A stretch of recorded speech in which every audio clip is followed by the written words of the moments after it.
নমস্কার সম্মানিত দর্শকবৃন্দ, ব্লকে ব্লকে আবারও আশাকর্মী আবেদন শুরু হয়েছে। আপনারা যদি আশাকর্মী হতে চান, কিভাবে আবেদন করবেন, কিভাবে ফর্ম ফিল আপ করবেন, কী কী কাগজ লাগবে, যোগ্যতা কী রয়েছে, বিস্তারিত আজকের এই ভিডিওতে আমরা আলোচনা করব। তার আগে ছোট্ট অনুরোধ, চ্যানেল নতুন হলে চ্যানেলটি অবশ্যই সাবস্ক্রাইব করবেন, ফেসবুক থেকে দেখলে পেজটি ফলো করবেন এবং আপনি কোন জেলা থেকে ভিডিওটি দেখছেন, আপনার ব্লকের নাম কি অবশ্যই কমেন্ট করে জানাবেন, যাতে আপনার ব্লকের কোনো আবেদন বের হলে বা বিজ্ঞপ্তি প্রকাশিত হলে সেটা আপনাদেরকে জানাতে পারি। তো আপনাদেরকে আগে ফর্ম ফিল আপের পদ্ধতি দেখিয়ে দিচ্ছি। এখানে দেখুন সংযোজনী 1, এটাই হচ্ছে ফর্ম। এই ফর্মটাই কিন্তু আশা কর্মী পদে আবেদন করার ফর্ম। এই ফর্মটি পূরণ করেই কিন্তু আপনারা আবেদন করতে পারবেন। ফর্ম কোথায় পাবেন? ভিডিও ডেসক্রিপশন বক্সে সমস্ত লিঙ্ক দেওয়া রয়েছে, নোটিশের, ফর্ম ডাউনলোডের সমস্ত কিছু আপনারা ভিডিও ডেসক্রিপশন থেকে ডাউনলোড করে নিতে পারেন বা পিন কমেন্টেও লিঙ্ক দেওয়া রয়েছে, সেখান থেকেও করে নিতে পারেন। দেখুন এখানে উপরে রয়েছে যে উপস্বাস্থ্য কেন্দ্রে বা সাব সেন্টারের জন্য আবেদন করছেন তার নাম, এই শূন্যস্থানে সেই উপস্বাস্থ্য কেন্দ্র বা সাব সেন্টারের নাম লিখতে হবে। আপনি বাংলাতেও লিখতে পারেন আর ইংরাজিতেও লিখতে পারেন, কোনো সমস্যা নেই। তারপর এই শূন্যস্থানে বলেছে আশাকর্মী পদে আবেদনপত্র প্রতি মহকুমা শাসক এতে দ্বারা নিম্ন বিবৃত বিশদ ও সংলগ্নীকৃত নথি সহ আমার আবেদন দাখিল করছি। দিয়ে এই যে শূন্যস্থান, এই যে শূন্যস্থানটি এইটা আপনি ফাঁকা রেখে দেবেন, এখানে কোনো দেওয়ার কিছু দরকার নেই। তারপর এখানে বলেছে পাসপোর্ট মাপের সাম্প্রতিক রঙিন ছবি আঠা দিয়ে লাগান, পিন স্টেপল সেলাই করবেন না। এই ঘরটিতে আপনাকে আপনার পাসপোর্ট রঙিন ছবি চিটিয়ে দিতে হবে যিনি আবেদন করছেন তার। তারপর এখানে বলেছে আবেদনকারীর নাম ইংরাজিতে, এখানে উল্লেখ করে দিয়েছে ইংরাজিতে, মানে এখানে ইংরাজিতেই লিখতে হবে, বাংলায় লিখলে চলবে না। যিনি আবেদন করছেন তার নামটা এখানে লিখে দিবেন।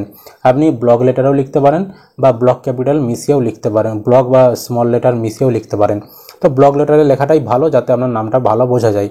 মহকুমা, আপনার মহকুমার নাম এখানে লিখে দিবেন, স্বামীর নাম ইংরাজিতে এখানে লিখে দিবেন, পিতার নাম ইংরাজিতে এখানে পিতার নাম লিখে দিবেন।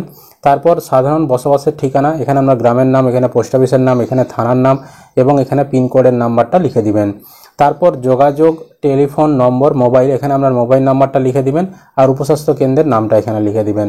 বৈবাহিক স্থিতি, এখানে বিবাহিত না বিবাহ বিচ্ছিন্না না বিধবা, এই তিনটার মধ্যে যেটা হবেন তার ডান দিকের ঘরে এরকম আপনাকে ঠিক চিহ্ন দিতে হবে, যেটা হবেন সেটার ডান দিকে ঠিক দেবেন।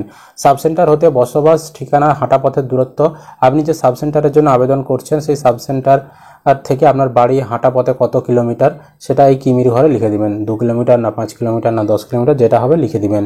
সচিত্র পরিচয়পত্র, SC ST কাস্ট সার্টিফিকেট যদি থেকে থাকে তাহলে এখানে নাম্বারটা লিখতে বলেছে, আর যদি না থেকে থাকে নাম্বার লেখার দরকার নেই।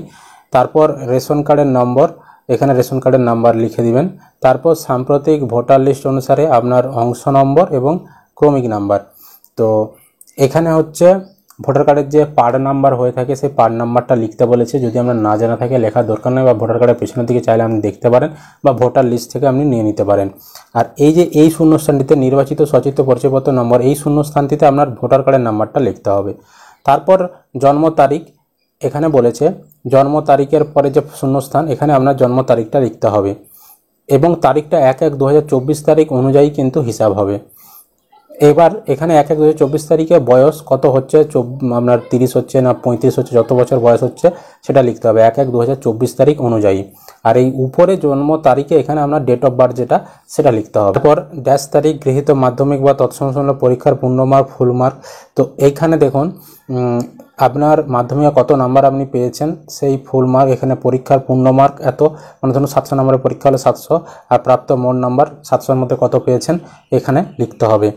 আর মাধ্যমিক পরীক্ষার রেজাল্টটা যেদিনে বেরিয়েছিল আপনার দেখবেন যেখানে সার্টিফিকেট রয়েছে বা মার্কশিট রয়েছে সেখানে একটা ডেট রয়েছে, সেই তারিখটা এখানে লিখে দিবেন। তারপর দেখুন এখানে ঘোষণাপত্র রয়েছে, ঘোষণাটি ভালোভাবে পড়বেন, দিয়ে আবেদনকারী পূর্ণ স্বাক্ষর, এখানে আবেদনকারীকে একটা সই করে দিতে হবে যিনি আবেদন করবেন। তাহলে কিন্তু ফর্ম ফিল আপ আপনার হয়ে গেল। এবার এই ফর্মের সঙ্গে আপনাকে কিন্তু কিছু কাগজ দিতে হবে। কাগজগুলো এখানে বলেছে অ্যাডমিট কার্ডের জন্য পাসপোর্ট ছবি, আপনাকে ছবি দিতে হচ্ছে, মোট 2 কপি রঙিন ছবি লাগবে। তো আপনি 2 কপি রঙিন ছবি দিয়ে দিচ্ছেন, মানে একটা পাসপোর্ট ছবি এখানে আপনি আলাদাভাবে দিচ্ছেন আর আরেকটা এখানে আপনি চিটিয়ে দিচ্ছেন। তারপরে বলেছে 5 টাকা ডাক টিকিট সহ নিজ ঠিকানা লেখা একটা খাম, সেখানে 5 টাকার ডাক টিকিট এবং নিজের ঠিকানা লেখে সেটাও আপনাকে এই ফর্মের সঙ্গে দিতে হবে।